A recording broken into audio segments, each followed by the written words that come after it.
Okay, so picture this, a writer from the 1800s, but he's writing about stuff that sounds like it's ripped straight from today's headlines. We're talking financial scams, political hypocrisy, that whole desperate hustle to make it. His writing is so sharp, it's almost spooky. Today, we're diving into the work of a true master of social commentary, Anthony Trollope. But wait, how is that even possible? I mean, how can these novels, packed with old-school clergymen and country gentlemen, hit so close to home in our world of social media, crazy politics, and non-stop financial stress?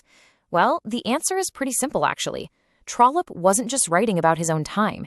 He was digging deep into the messy, unchanging core of what makes us human. So, to really get his writing, you gotta get the man himself.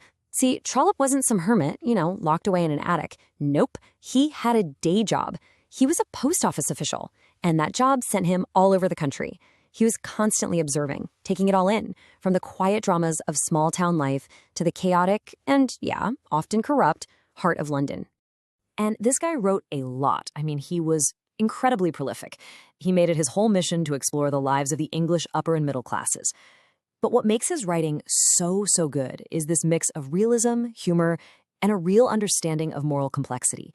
He never just gave you characters who were all good or all bad. No, he built these entire social worlds on the page where you understood that everyone, and I mean everyone, had their own reasons for what they did. And the most famous of these worlds has to be his fictional county, Barsetshire. But listen, this wasn't just some boring backdrop for his stories.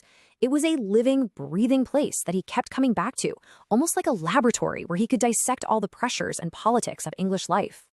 This set of novels, The Chronicles of Barsetshire, is really his masterpiece of social observation. The best way to think about it, it's kind of like a prestige, long-running TV show. You follow the same characters, the same families across 6 different books. And because of that, Trollope builds this massive, immersive world where you can see how all the small-town drama actually reflects the biggest issues of the era. Right at the heart of this world is the Church of England. But here's the clever part. Trollope is really using the church as a stand-in for any powerful institution. You read a book like Barchester Towers, and you realize the power struggles aren't really about faith. They're about ambition, control, and pure hypocrisy. And he creates these incredible characters, like the absolutely terrifying Mrs. Proudie, who is just the perfect symbol of that raw hunger for power.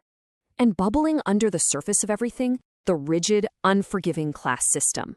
Trollope just tears this social hierarchy apart. His characters are always wrestling with money problems, with that burning desire to climb the social ladder. And of course, that timeless question, do you marry for love or for status? That's the huge question at the center of novels like Dr. Thorne. And this brings us to one of Trollope's favorite themes, tradition versus reform. In The Warden, which is the very first book in the series, we meet this gentle clergyman, Septimus Harding. Suddenly, he finds himself smack in the middle of a huge public scandal, totally caught between a comfortable old tradition and this new push for social justice. It's just a fascinating look at how good people try to do the right thing when there are no easy answers. But here's the thing. Just when you think you've got Trollope pegged as this master of quiet country life, he completely flips the script. He yanks us out of the gentle world of Barsetshire with all its small moral dilemmas and throws us into the total moral rot of London. The whole mood just changes.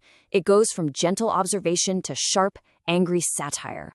And that pivot brings us to what a lot of people think is his absolute masterpiece. It's the main reason he feels so incredibly modern. We're talking about the novel The Way We Live Now. It came out in 1875, and let me tell you, it is a massive, cynical, and just brutal takedown of a society that is completely rotting from the inside. And you have to understand, satire isn't just jokes. It's a weapon. It's when literature holds up this kind of funhouse mirror to society to show it how ugly it's become. And in The Way We Live Now, oh man, Trollope does not hold back. He's done just observing. Now he's here to pass judgment. So who's at the dark heart of this story? This guy, Augustus Melmotte. He's this mysterious, super successful finance bro who just shows up in London, and everyone's heard he's ridiculously rich. But he's a total fraud. A charismatic con artist playing a high-stakes game. He basically becomes the poster boy for his era's worship of money over everything else. He's the classic blueprint for corporate greed. Does any of that sound familiar? Financial bubbles that are all hype? A culture where what's right takes a back seat to what's rich? That desperate climb for status? I mean, Trollope was writing about a sketchy railway stock deal, but he could have just as easily been writing about a crypto crash or some huge Ponzi scheme.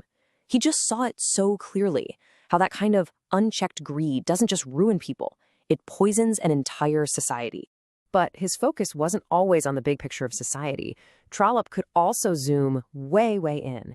He could become this incredible psychological novelist, diving into the darkest corners of a single person's mind with so much detail and nuance.